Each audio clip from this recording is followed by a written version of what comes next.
Hello once again from the Prim Reaper. I actually have two topics that are burning in my mind right now, and I am hoping, fingers crossed, to get two videos out relatively quickly, because I fear that if I don't, I will lose the fire to write them. But what am I saying? These two topics have been things I've been observing for a long time, so I can't imagine I'll be losing the inspiration for either of them anytime soon. So the first topic I have in mind was inspired, as it so often is, by an image that a friend posted. Let's read that image together, shall we?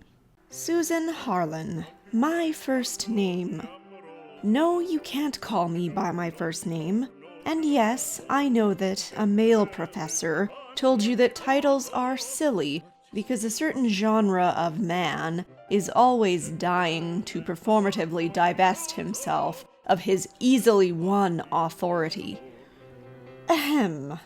Since I'm feeling a little more thorough today, I'm first going to go ahead and respond directly to this poem before getting into my main argument. First of all, holy smokes, is this ever the most indulgent ivory tower first world problem thing I've read in a while now. It's amazing how what is effectively 2.5 sentences can be so dripping with self-important disdain. It's also full of assumptions. Let's break it down.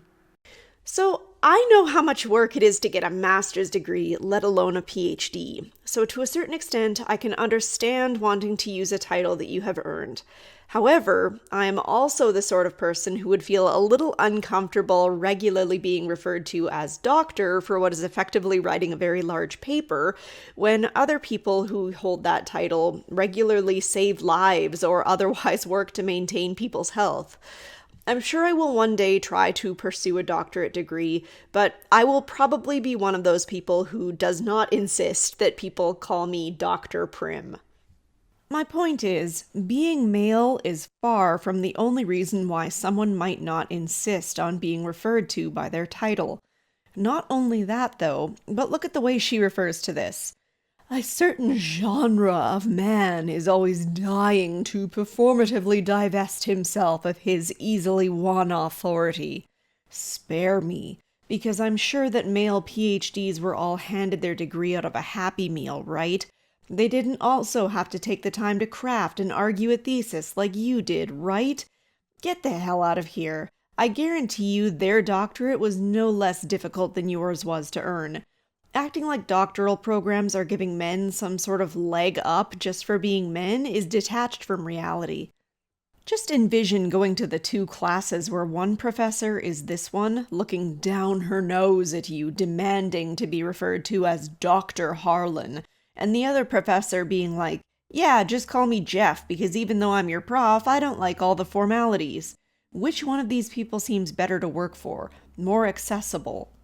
Anyway, I think I've made my point, but seeing this image in context, that is, on a friend's wall who posts all kinds of things like this, it just made me think about feminism in general and a certain pattern in specific groups of feminists. Let me explain. Feminism is typically defined as the doctrine advocating social, political, and all other rights of women equal to those of men.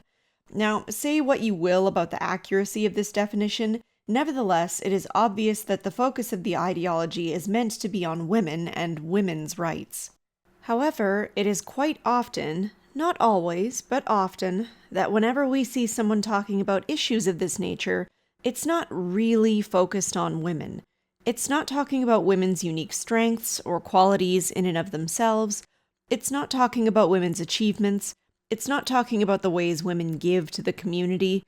If it were, I think this would all be something that many of us could get behind quite readily. I mean, think about it. I'm sure many of my viewers have mothers, sisters, and wives or partners that they admire, and we all know many women who have accomplished great things in our society. No problem with that idea whatsoever. Instead of having things couched in this positive way, however, feminism is all too often focused on men, and the things women accomplish in spite of men, and the ways women's strengths or qualities are superior to men, and that if it weren't for the influences of the patriarchy, then all would be happy and well. Far too often, the focus is not on building up, the focus is on tearing down. Funny enough, it's not even always about just tearing down men. Whether deliberately or otherwise, they're also often tearing down women by claiming that they're oppressed. Let's take a look at another good example to illustrate what it is that I'm getting at. This is another image that is being shared around rather a lot. So, for the first 7 boxes, we have a number of illustrations about women's involvement in the creation of various elements of nerd/geek culture, followed by an 8th panel proposing that women have always been involved. Now, if we would have left it at that, I could see it being a fine little positive message about, hey, here's some ways you might not know that women have contributed to technology and popular culture. But we didn't just leave it at that, did we? No, we have this snide little panel at the end featuring this snarky, pudgy incel in the shadows of his basement, no doubt typing comments about fake gamer girls. And of course, the whole thing changes from an empowering, hey ladies, don't be afraid to engage in this culture because women have been doing it for a long time already, into a, yeah, you can be involved in this and to hell with any man who tries to get in your way.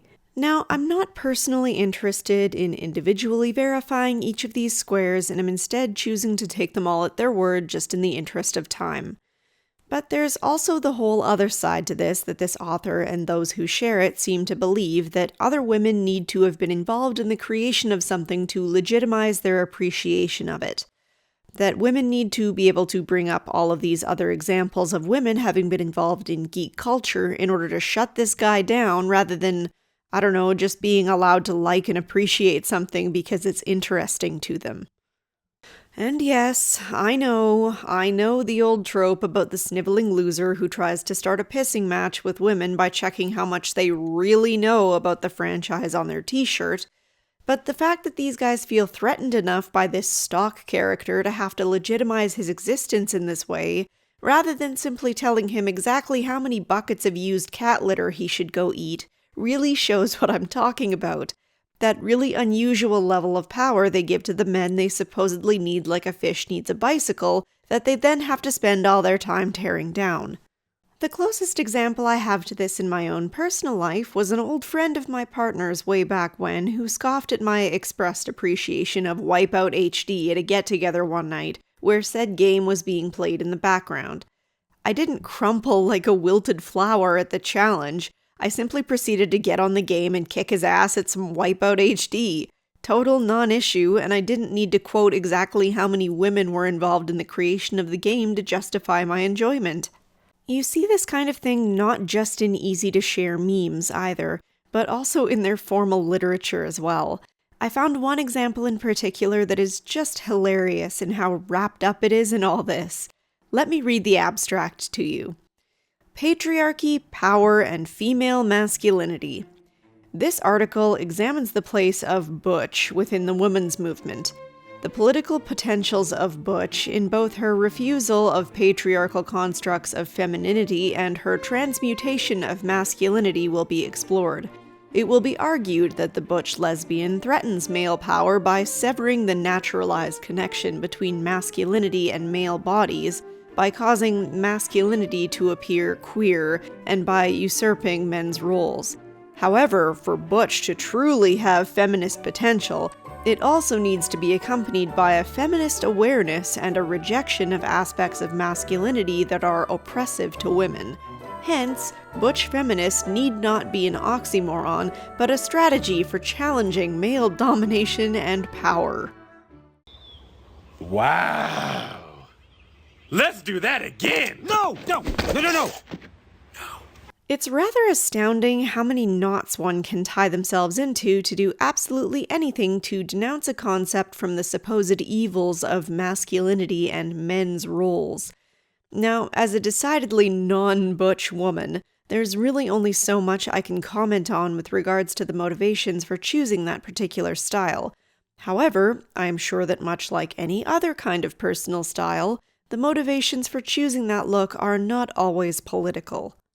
For example, I would bet you a stick of gum that the reason the ever-delightful Karen Strawn decides to carry herself in a more masculine way has absolutely zero to do with the fact that she wants to appear queer and to usurp men's roles.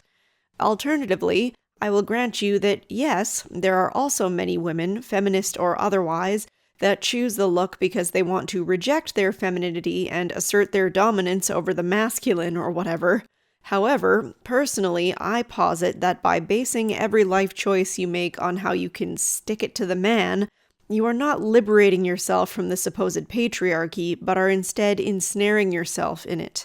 That is, you make your life decisions based on looking through this lens, and then everything you do becomes defined by your relation to the man and man's supposed dominance. So, rather than dictating your life as you see fit and making your choices based on your own internal compass, you are either forever looking over your shoulder at how men's power is holding you back in ever more insidious ways, or you are trying to play a mental game of chess in your mind about how your actions can forever be subverting this power. Conveniently, it's a self-sustaining system, as once you start to view more and more things as evidence of the man holding you back, as opposed to any number of other more benign explanations, you start to view it as more imperative that you work to challenge this. And of course, anyone who tries to tell you otherwise is obviously now just complicit in this system, and becomes a troll not worthy of your time, instead of simply another person with their own educated opinion. And it's so funny that it is considered a movement focused on female empowerment, because I see it as just the opposite. If women weren't constantly inundated with the idea that men are the privileged and powerful sex, I don't think that anyone would naturally come to believe that that was the case based on the available evidence in everyday life.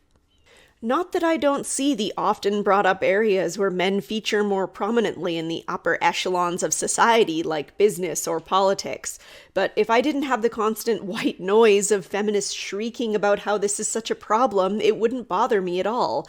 First, because as I've mentioned before, for all the men living in the penthouse, there are far more men living in the streets. And second, because I personally have no interest in pursuing that kind of high-powered lifestyle. I have known since I was quite young that the main thing I wanted was to have a happy family with a loving husband. My career aspirations changed a few times along the way, but I knew my main desire came from a place of wanting to help people, not to sit atop the heap and rain down from up high. You can tell me I feel that way because I've been socialized to want the things I want, if you like. You can tell me that if the patriarchy didn't hold me back, I might have dreamed instead of holding that corner office. But if you ask me, I find it far more empowering to believe that I simply knew what I wanted from an early age, and that I was going to follow my own desires rather than basing my actions around trying to subvert someone or something else.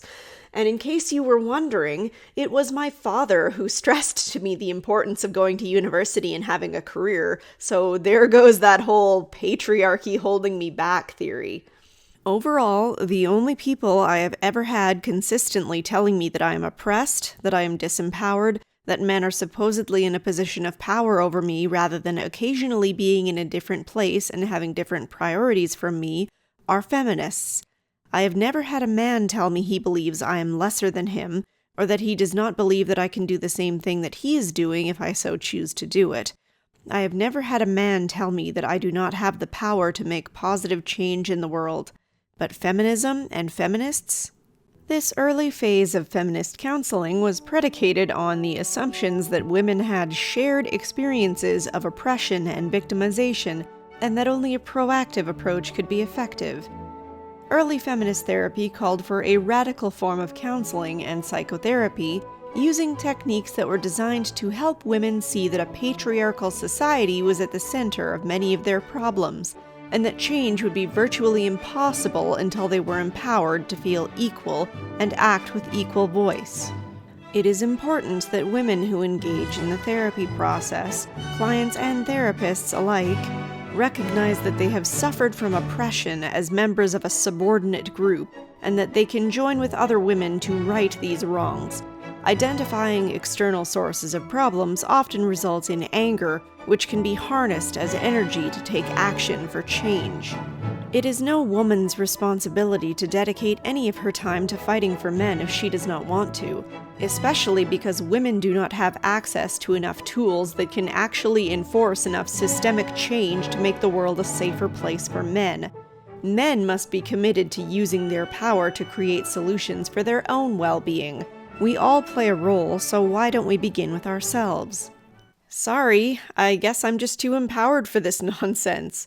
Maybe if the ladies saying these things would do a little self-exploration, they would come to realize that it's not the men they hold themselves so inferior to holding them back, but themselves.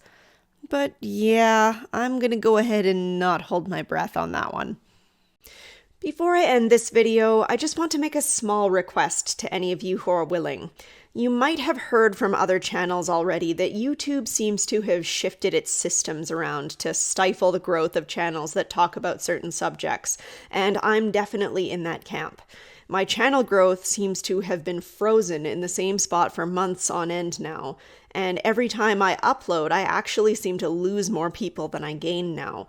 From what I've seen from your continued comments, and I do read them, I'm just very sorry I haven't had as much time to respond lately. I'll try to be better about that when I can. The loss isn't due to declining video quality. So if you want to help me out and help this channel to continue to grow, I would appreciate it if you would share this content wherever you think it would be appropriate. You know, don't spam or anything like that, but general appropriate sharing, I think that would help to counter the frozen progress. I hate to have to make these kinds of requests, as I always worry about coming across as whiny, but when external forces are hampering legitimate growth, it really only feels fair. Thank you so much for watching, and I hope to see you all in the next one.